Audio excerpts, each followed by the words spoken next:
I think having a space to create and that's dedicated for art making is really important. I know, especially in this city, it's hard to have the luxury of a space for that, but even a place in your home to go where that you enter it, like that's the space that I go and work is really helpful for me.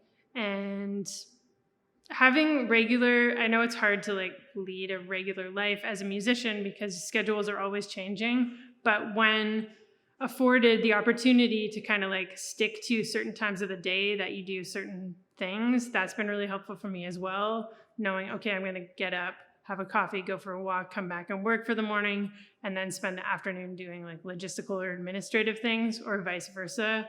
It's just really helpful in terms of carving out the day, because otherwise things can get kind of like marshmallowy and all over the place and less focused. I find that when I schedule the time to create, it's more special. I know that the time is coming and I'm looking forward to it. And I also know that whatever time I allot to that time frame, I'm going to dedicate to creating the best art that I can.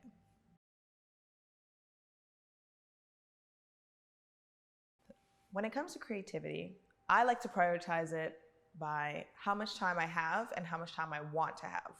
Sometimes I find myself doing mundane tasks that really have nothing to do with the creative process instead of actually working on my art.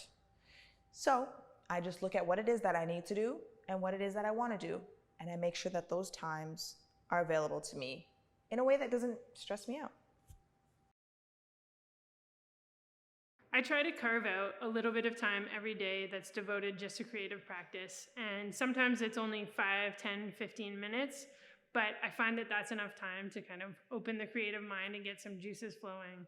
And what it means for that time for me is reducing all other distractions. So turning my phone off, not looking at my computer unless I'm using it, and just making sure that I can access my creative brain without getting distracted.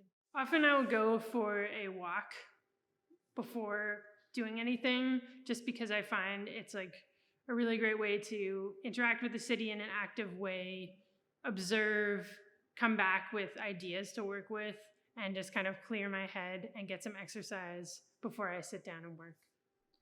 I think the biggest thing is to stay inspired, and that means for me like taking a lot of things in. So listening to music, reading books, watching movies, just making sure that I have constant ideas that are flowing in. And then I find it easier to sit down and kind of like flow. For me, it's really about leaving the ego behind and getting rid of that background noise that's where we're self-editing and second-guessing ourselves. Play is a space where there's no judgment, where it's just about trying things out, experimentation. I think that's just such a big part of art making of all kinds and all disciplines, is really letting the ego fall away and just letting things happen.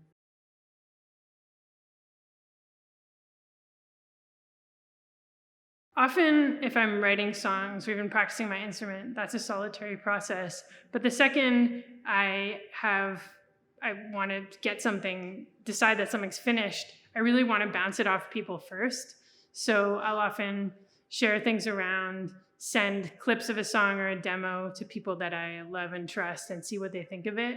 And especially during the pandemic time where I haven't been able to try things out in concerts and stuff, getting that feedback from friends has been so important and invaluable.